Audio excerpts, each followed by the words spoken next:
Hello and welcome to my channel. तो पिछले कुछ लेक्चर्स में हमने एनर्जी एंड एनवायरनमेंट के कई टॉपिक्स देखे हैं, जिसमें से कि हम सोलर एनर्जी को कवर कर रहे हैं। ये इस लेक्चर का थर्ड पार्ट है।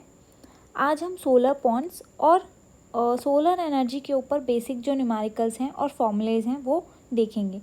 तो आइए सोलर पॉन्ड्स का जो कॉन्सेप्ट है वो समझ लेते हैं।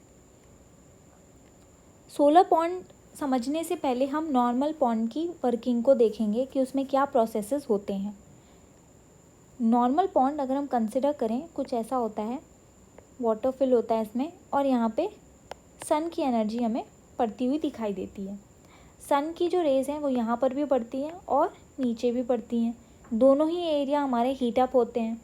ऊपर वाली जो लेयर है वाटर की वो क्या होती है, हीट अप होती है। साथ ही साथ यहाँ पर इवेपोरेशन का भी प्रोसेस चलता रहता है, जिससे फिर ये लेयर ठंडी भी जल्दी हो जाती है।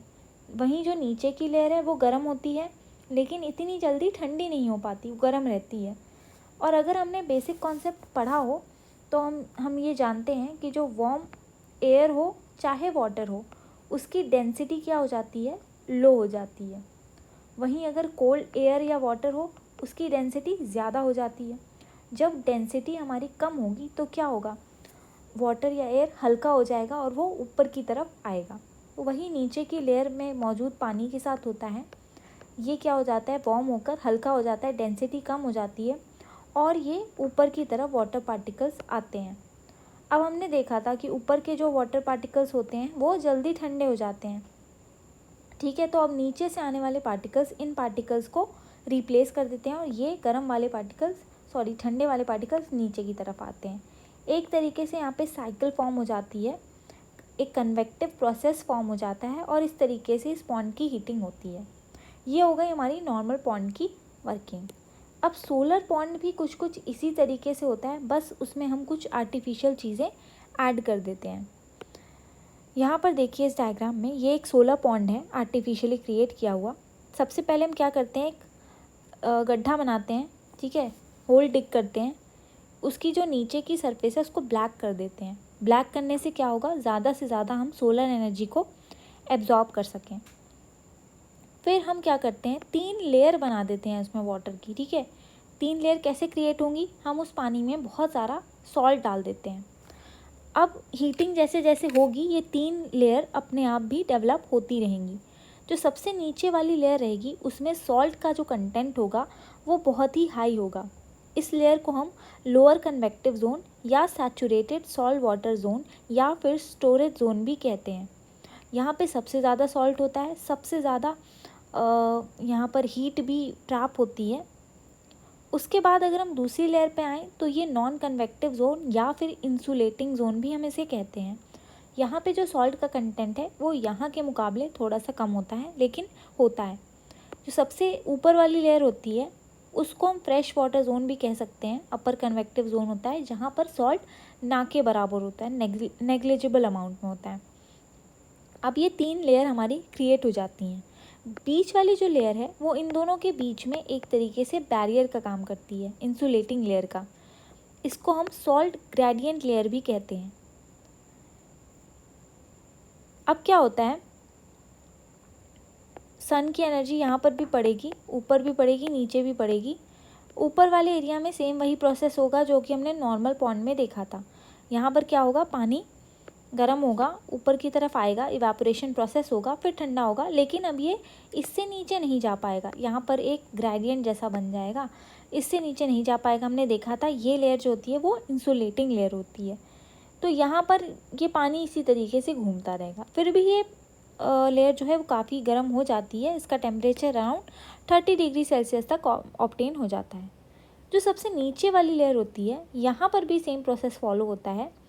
वाटर जो होता है वो वार्म अप होता है। अब हमने देखा था वाटर वार्म होता था नॉर्मल पॉन्ड में और ऊपर की तरफ जाता था, लेकिन यहाँ पर भी ऊपर की तरफ जाने की कोशिश करेगा ये पानी, लेकिन इसमें सॉल्ट की कंटेंट इतनी हाई है जिसकी वजह से ये ऊपर नहीं जा पाएगा, क्योंकि सॉल्ट हमारी डेंसिटी को बहुत ज़्यादा बढ़ा देता है। ठीक है, जितना हम ये मानते हैं कि गर्म करने से क्या होगा, डेंसिटी कम होगी, लेकिन सॉल्ट की वजह से वो डेंसिटी जो कम हो रही है वो नेग्लिजिबल हो जाएगी। ठीक है, डेंसिटी इसकी फिर भी बहुत हाई रहती है और यहाँ पर भी यही होगा, ऊपर जाने की कोशिश करेगा लेकिन वापस से यहीं पे घूमता रहेगा ये लेयर, ठीक है। यहाँ पर भी एक ग्रेडियंट जैसा बन जाता है और यहाँ पे प्रोसेस चलता रहता है। अब यहाँ पर क्या है, नीचे की लेयर कुछ ज़्यादा ही गर्म हो जाती है सॉल्ट की वजह से। 85 से लेके 90 डिग्री तक इस सरफेस का टेम्परेचर हमें अचीव होता है। इसी हॉट वाटर को हम यूटिलाइज़ करते हैं इलेक्ट्रिसिटी जनरेशन के लिए। यहाँ पर भी वही चीज़ लिखी है कि नॉर्मल फ्रेश वाटर पॉन्ड में water heats up and come to the surface to release heat in the atmosphere, लेकिन ऐसा हमारे सोलर पॉन्ड में नहीं हो पाता और इसी चीज़ को हम यूटिलाइज़ कर लेते हैं हमारी इलेक्ट्रिसिटी जनरेशन के लिए।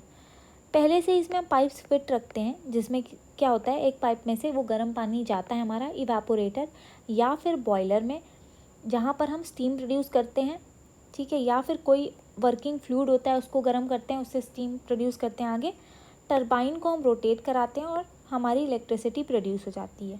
फिर वापस से ये पानी हमारा ठंडा हो जाता है जब, तो वापस से इसको हम इस लेयर में भेज देते हैं। ये हमारा सिंपल सोलर पॉन्ड हो गया, ठीक है। इसका भी यूज़ हम क्या कर रहे हैं, इलेक्ट्रिसिटी जनरेट करने के लिए। इसकी थ्योरी पढ़ लेते हैं थोड़ी सी। Solar pond is a pool of salt water which collects and stores thermal energy. It can be man made और नेचुरली अकरिंग। नेचुरली अकरिंग भी हो सकता है, जहाँ पर पानी रुका हुआ हो, सॉल्ट की मात्रा उसमें ज़्यादा हो। Pond is lined with an insulating impermeable lining. Then it is filled with salty water. Water warms up, divides into 3 layers. क्या होता है, नीचे इंसुलेटिंग लेयर होती है, इम्परमिएबल लाइनिंग होती है ब्लैक कलर वाली, उसको हम सॉल्टी वाटर से फिल कर देते हैं इस पूरे एरिया को।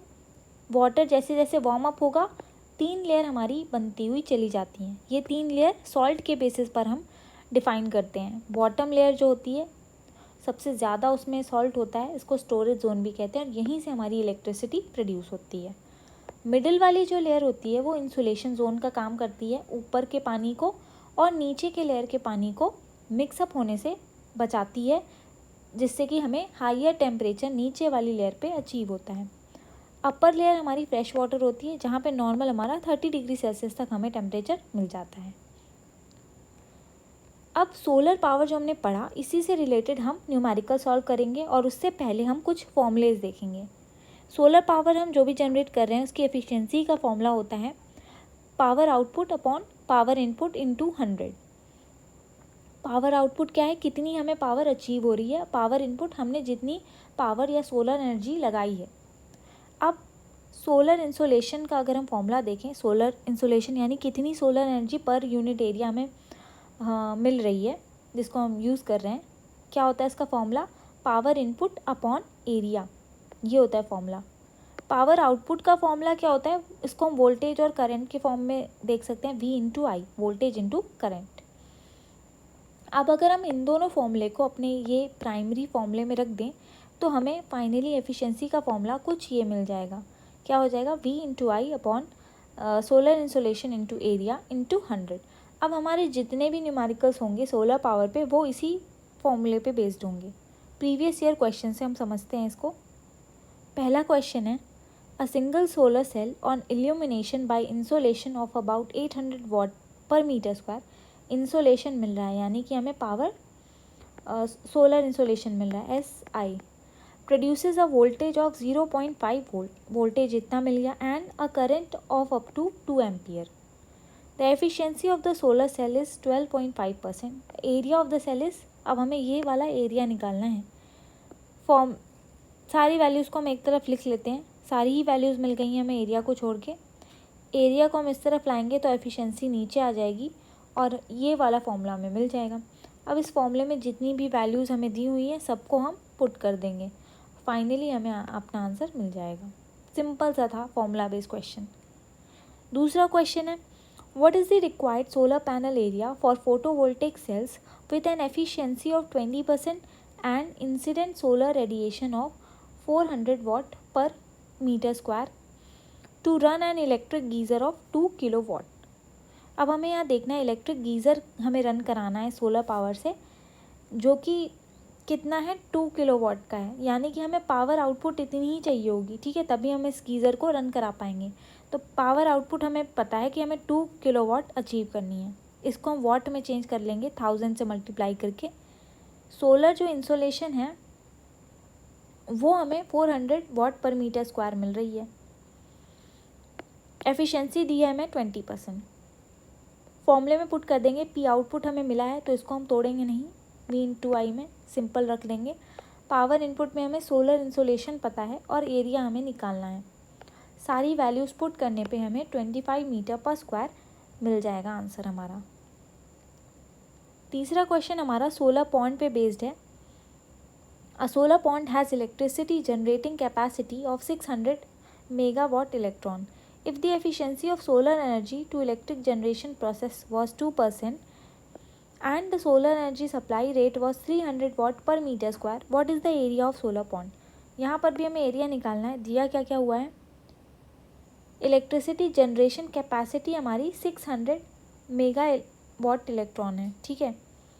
If the efficiency of solar energy to electric generation process was 2%, efficiency 2% दी है। सोलर एनर्जी सप्लाई रेट यानी कि SI हमें दिया हुआ है 300 वाट पर मीटर स्क्वायर, एरिया निकालना है। ये हमारा क्या है, ये हमारा पावर आउटपुट है। फॉर्मूले में पुट कर देंगे, मेगा वाट इलेक्ट्रॉन को हम जब वाट में सिंपली चेंज करेंगे तो हमें 10⁶ से मल्टीप्लाई करना होगा।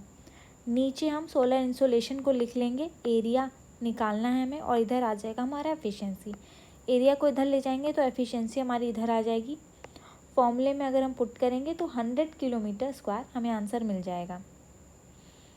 अब कुछ और भी क्वेश्चंस हैं अलग कॉन्सेप्ट पे, जैसे ओपन करंट वोल्टेज पे है, शॉर्ट सर्किट करंट पे है।